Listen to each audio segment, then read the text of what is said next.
Shri Venkateswara gold తాకట్టులో ఉన్న మీ బంగారాన్ని విడిపించి కొనబడును.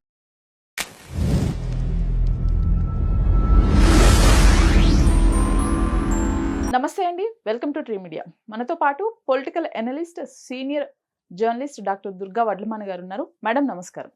నమస్తే అండి.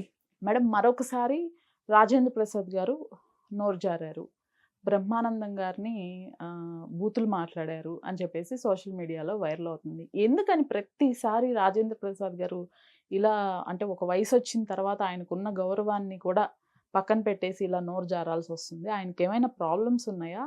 బ్రహ్మానందం గారిని అసలు ఏమన్నారు? నిన్న ఒక సినిమా ఈవెంట్లో ఆయన మాట్లాడటం జరిగింది, సకుటుంబానాం అని. అయితే మీకు వ్యక్తిగతంగా ఎన్ని సమస్యలైనా ఉండొచ్చు, కానీ మీరు ఒక వేదికను ఎక్కాక ఆ రకంగా మాట్లాడటం అనేది అది సమంజసం కాదు. మనం చూసాం అది. సకుటుంబానంలో ఫస్ట్ బ్రహ్మానందం గారు మాట్లాడారు. మాట్లాడాక రాజేంద్ర ప్రసాద్ గారు మైక్ తీసుకుని పద్మశ్రీ డాక్టర్ బ్రహ్మానందం మాట్లాడాక ఇంక మనం మాట్లాడాల్సింది ఏమి ఉండదు అన్నాడు. వెంటనే బ్రహ్మానందం గారు, నేనేం మాట్లాడాను, అయినా నేను ఎంత పెద్దవాడినైనా ఎంత గొప్పవాడినైనా మీ ముందు మేము చిన్నవాళ్ళమే కదా అన్నాడు. మీ తర్వాతే మేము అన్నట్టుగా. దానికి ఒక మాట వాడాడు ఆయన.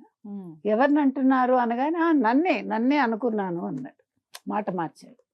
అన్నది బ్రహ్మానందం గారిని. తప్పు కదా. నువ్వు పెద్ద ముండావాడివి అనడం ఎంత తప్పండి.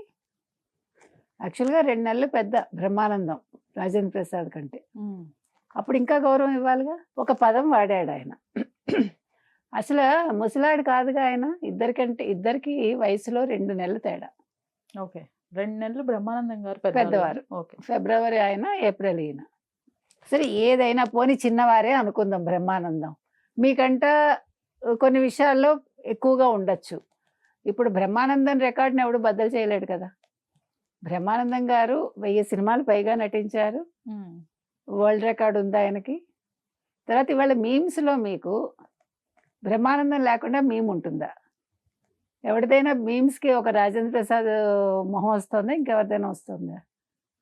మోర్ దాన్ 70%, 75% బ్రహ్మానందం గారే. అంటే అంత పాపులర్. కొన్ని ఫేసెస్ కొన్నింటికి సూట్ అవుతాయండి. దానికి ఆయన ఏమీ బాధపడటం లేదుగా బ్రహ్మానందం గారు కూడా. కానీ తిట్టడం అనేది, ఇప్పుడు ఆయనకి సరే కుటుంబంలో ఏమైనా సమస్యలు ఉండొచ్చు, మానసికంగా ఆయన బాధపడుతూ ఉండొచ్చు, కానీ ఒక వేదికను ఎక్కాక ఆయన ఆ రకంగా మాట్లాడకూడదు. గతంలో కూడా మనకు తెలుసు, రోజాని అన్నాడు ఆయన, తర్వాత అలీని అన్నారు, వార్నర్ని అన్నారు. అంటే మిమ్మల్ని మీరు ఏమనుకుంటున్నారు రాజేంద్ర ప్రసాద్ గారు? మీకంటే తోపు ఎవరు లేరనా? ఇక్కడ తోపు కాదు కదా. ఇప్పుడు ఎవరి సినిమాల నుంచి వాళ్ళు ఒక మంచి పేరు తెచ్చుకుంటారు. ఈవెన్ అలీ అయినా అంతే, ఈవెన్ రోజా అయినా అంతే, లేదు రాజేంద్ర ప్రసాద్ గారైనా అంతే, ఎవరైనా అంతే. కానీ దానికోసం నేను మానసికంగా దెబ్బతిన్నాను అంటే మీరు అసలు ఏ వేదిక ఎక్కకండి, ఏ ఫంక్షన్కి రాకండి, ఏ ఈవెంట్స్కి రాకండి. వచ్చి మీ పరువు మీరు తీసుకోవటమే కాకుండా మిగతా వాళ్ళని అంటే వాళ్ళు హర్ట్ అవుతారుగా. మీరు తిడితే పట్టడానికి వాళ్ళు ఏమన్నా మీ ఇంట్లో మనుషులా? ఇంట్లో వాళ్ళే పడరు. అంటే నాకు అది అలవాటు, అంటే అలవాటు మార్చుకోవాలి. అంతేగాని నేను బూతులు మాట్లాడతాను, మిమ్మల్ని తిడతానంటే వాళ్ళు తిరిగి తిట్టడం ఎంతసేపు అండి? మీ పరువు తీయటం ఎంతసేపు? అదా. ఇంకా బ్రహ్మానందం మర్యాదగా ఉన్నారు ఆయన. ఎంత మంచిగా చెప్పాడు ఆయన. మీకంటే చిన్నవాళ్ళమే అన్నాడు. అంటే వయసు మాట్లాడలేదు, ఇది నటనలో చెప్పాడు ఆయన. ఆ గౌరవం మీకు ఇచ్చినప్పుడు మీరు నిలుపుకోవాలా. అది నేను అనేది ఏంటంటే, రాజేంద్ర ప్రసాద్ గారికి మీద ఎవరు పిలవకండి. మరి ఆయన చూసుకోవటానికి ఎవరు లేరా, డాక్టర్కి చూపించడానికి ఎవరు లేరా మనకు తెలియదు. నిజంగా మానసిక జబ్బా, లేదు ఆయనకు అది అలవాట అనేది కూడా తెలియాలి. నాకు అలవాటు, నేను తిడతాను అంటే ఎవడు పడ్డు.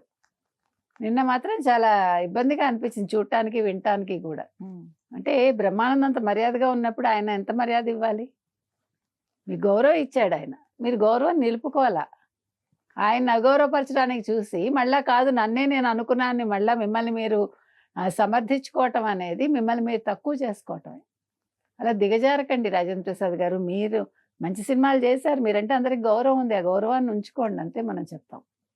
దీనికి మీరు క్షమాపణ చెప్తారా, ఏం చెప్తారు, అది మీ విఘ్నతకి వదిలేస్తున్నాం. Right ma'am, thank you.